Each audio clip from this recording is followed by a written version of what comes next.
Good morning. Thank you all for coming. I'd like to start today by just honoring all the folks in our city who have lost loved ones or are trying to work really hard to make sure that the voice of our communities are heard in this effort to bring reform about for APD. Because we all care and all our communities care, we are here today to launch the APD Forward campaign.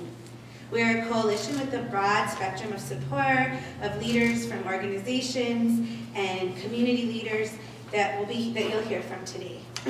Our organizations that are currently part of the coalition for APD Forward include Albuquerque Healthcare for the Homeless, American Civil Liberties Union of New Mexico, Disability Rights of New Mexico, La Mesa Presbyterian Church, Equality New Mexico, League of Women Voters, the National Association of Social Workers, the New Mexico chapter, Native American Voters Alliance, the NAACP, New Mexico Criminal Defense Lawyers Association, and Strong Families New Mexico.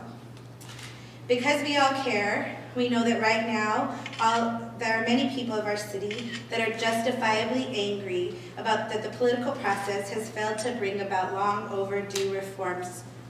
Because we all care, we also know that there are many efforts and courageous approaches happening in our communities that are taking place, from addressing political figures, to taking to the streets, prayer vigils, to holding community forums, and we know that many approaches are needed to address such a daunting task. The APD Forward campaign is dedicated to focusing in on the systemic problems that our police department that are happening with our police department and that were highlighted by the Department of Justice in their findings. Together, we know we can bring about a better Albuquerque with APD and our elected officials with our community.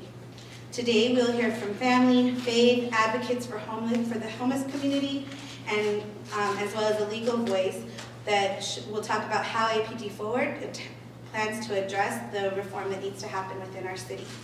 We want to acknowledge all the families and people that have been doing work, and we are excited to launch this campaign. First, we'll be hearing from... Can we get your name now? Sorry. Can we get your first and last name? Sorry.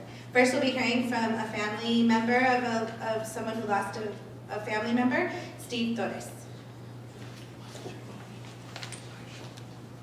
Oh, is that what you asked for my name? I'm Adrienne Barboa with Strong Families New Mexico.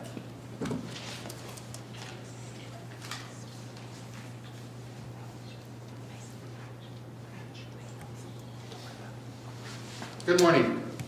My name is Steve Torres, and I think, as most of you know, my son Christopher was shot and killed by APD 3 years ago. And before I say anything else, I wanted to thank Reverend Allison Nash and the La Mesa Presbyterian Church for allowing us the use of their facility this morning. Very kind of you, and thank you for joining our effort. Ken, Mike, and I, again, as all of you know, we've been in this struggle now for 3 years plus. We are very pleased that as a result of our efforts and as a result of the efforts of a lot of people who have joined us and have supported us, we are very pleased that we were successful in getting the Department of Justice to come into Albuquerque and to conduct their investigation. And we are very pleased that we felt quite vindicated as a result of the report that was issued by the Department of Justice.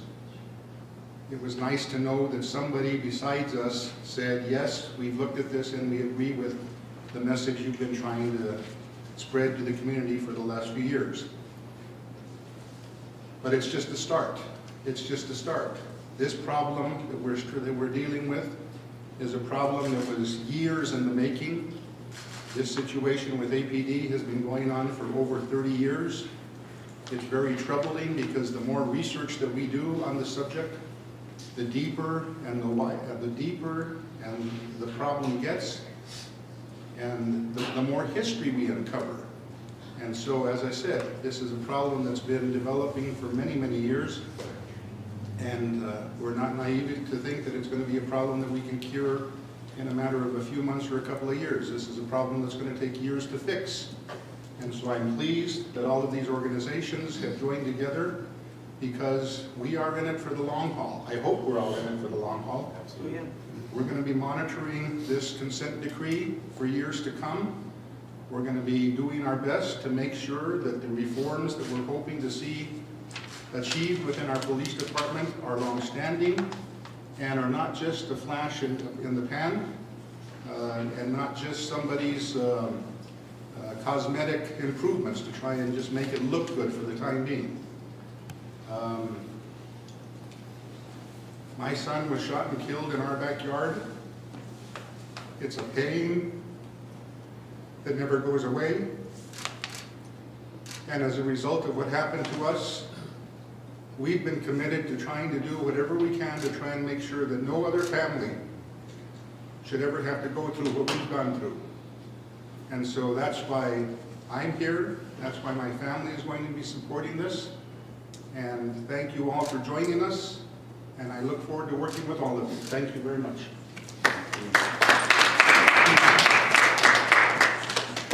Thank you. Next, we'll be hearing from Reverend Trey Hammond.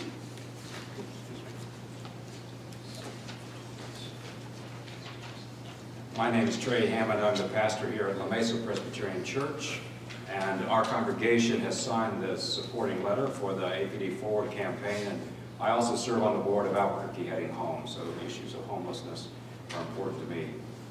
As a congregation here in the International District, we have a great interest in having an effective police presence to protect and serve this community, and believe that reforms can and should be implemented. The Department of Justice findings are serious, and they certainly need to be addressed. We believe when the consent decree is finally agreed to, that there does need to be some federal monitoring to ensure implementation.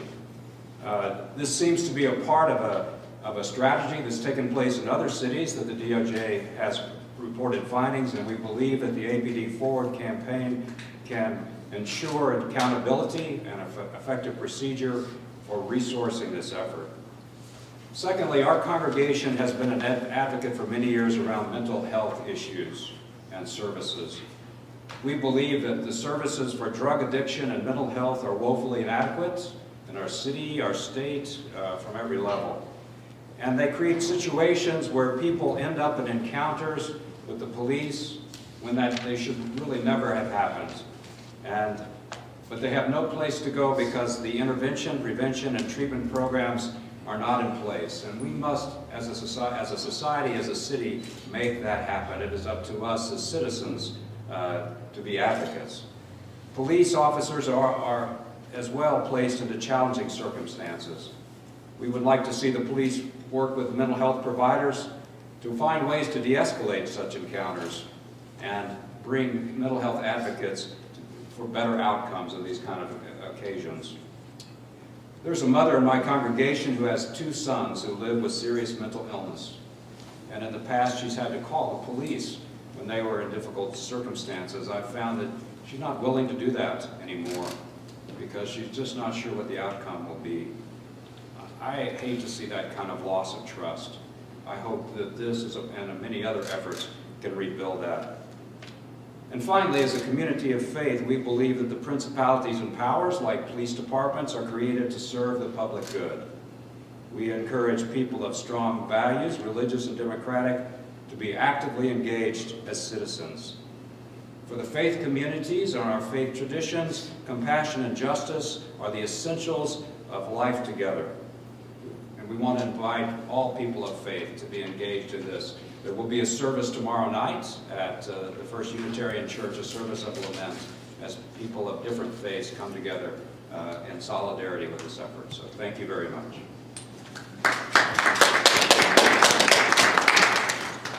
Thank you. Next, we'll hear from Jenny Metzler, who is the Executive Director of the Albuquerque Healthcare for the Homeless. Good morning.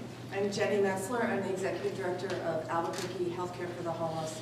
Many of you know Albuquerque Healthcare for the Homeless for nearly 30 years. We've been out in the streets and in the field trying to find people experiencing homelessness who need healthcare. We know that the group of people who experience homelessness is very diverse. What they have in common is a lack of housing, and being victims of socioeconomic conditions that leave them below the safety net and extremely, extremely disenfranchised and isolated. Since the mid-'80s, it has been well demonstrated across the country, the research that homelessness puts someone at risk for poor health and early mortality. These are health data. We can't forget that homelessness is by definition a crisis in our community. For those struggling with debilitating mental illness, as well as many people who don't struggle with mental illness who experience homelessness. Living in public space is inherently stressful and traumatic. So how traumatic and risky is it? Just this year, the National Healthcare for the Homeless Council's National Consumer Advisory Board and researchers published a study of 5 cities. Their findings reveal that homelessness increases vulnerability to violence victimization. And nearly 1/2 of a sample of 500 people reported experiencing violence on the streets the past year. And it's getting worse. The National Coalition for the Homeless in 2013 published a study that said Americans experiencing homelessness experienced a 23% increase in violence compared to the year before. Their study stated that the homeless are targeted solely because of their circumstances, and their marginalization makes them vulnerable to being preyed upon often. Just this weekend in the Albuquerque Journal, Deputy Chief Roseman was quoted acknowledging this vulnerability of people on the streets, those without homes, and their dire need for services. So what's the point? The upshot is that it's already really, really rough out there. So when the local news reports that someone thought to be homeless was found dead, possibly from exposure, or when an unknown pedestrian gets hit and killed, we're not surprised at Albuquerque Healthcare for the Homeless and across the Homeless Services Network. And we gather and we ask, who was it? Because we know them. They're people. When the local news reports an officer-involved shooting, we gather and we ask, was the person experiencing homelessness with fear and trepidation? And we ask, was it one of ours? Did we know them? This we have been doing more frequently of late, too frequently. When it happens, we're not entirely surprised. We know that people who live in public space, people without homes, are definitely going to encounter law enforcement more frequently than those of us likely who have homes, who are housed. We know that law enforcement has a job to do, and that people both housed and without homes commit crimes. And we value our very effective long-term relationships with APD, especially with their trained crisis intervention team members, whom we see daily sometimes, which isn't bad news. It means we're working well together to prevent crisis. And we also have our cop reach, which we've been doing with uniformed police officers beside our outreach workers and health prevention specialists downtown on the streets. We work extensively in many ways.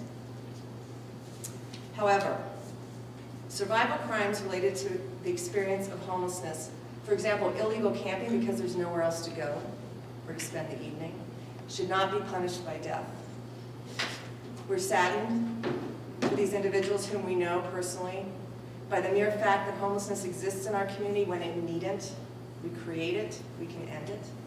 And we're deeply disturbed by the extremes of excessive use of force by APD and the findings in the Department of Justice report.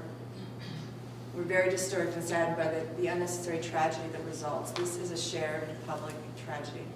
Albuquerqueans from across sectors are looking for change and a place to plug in. This is the moment, and this is the opportunity, and APD Forward creates a platform for that to happen, for real accountability and real impact and real change for all of our neighbors housed and homeless. Thank you.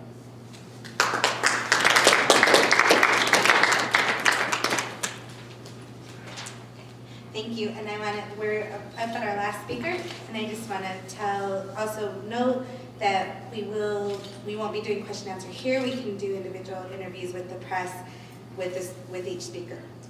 Last, we'll be hearing from Peter Simonson, the Executive Director of the ACLU of New Mexico.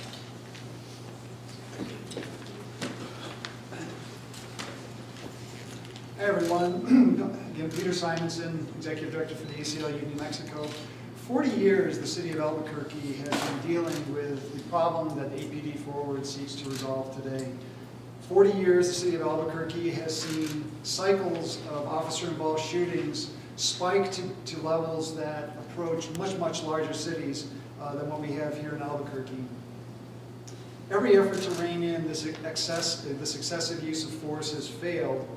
And what distinguishes this cycle of police violence is an intervention by a federal agency and a process to set forth a series of formal reforms that the city will have to address. This is a unique opportunity to finally restore accountability to our police department.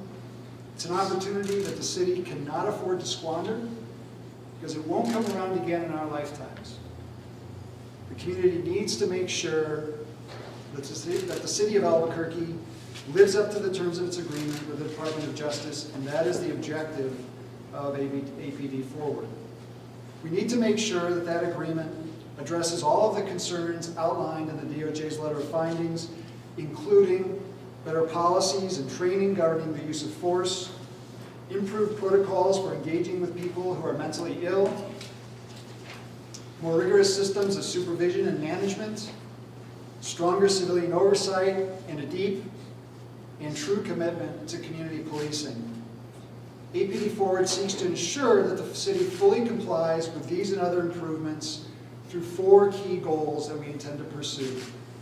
First of all, the creation of a consent decree that fully reflects all of the DOJ's remedies that they outlined in their letter of findings. Second, the appointment of a credible and effective, proven monitor who can oversee the implementation of the consent decree.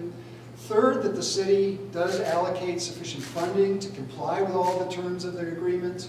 And finally, that we continue to monitor compliance with the agreement as in the future years as the city approaches this reform process. It's been our understanding from our colleagues in the ACLU and other states where consent decrees like this have been struck, that unless the community is an active voice, is actively seeking and pressuring the city to live up to its commitments and guarantee that we have a responsible police department that fulfills all the terms of these agreements, the city may not, in fact, fulfill all of those agreements.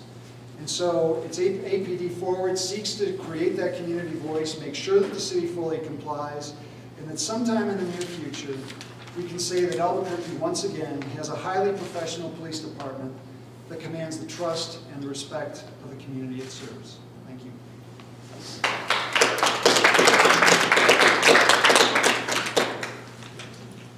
Thank you again. Speakers will be available for interviews on a one-to-one basis. Thank you for coming today, and go to apdforward.org for more information.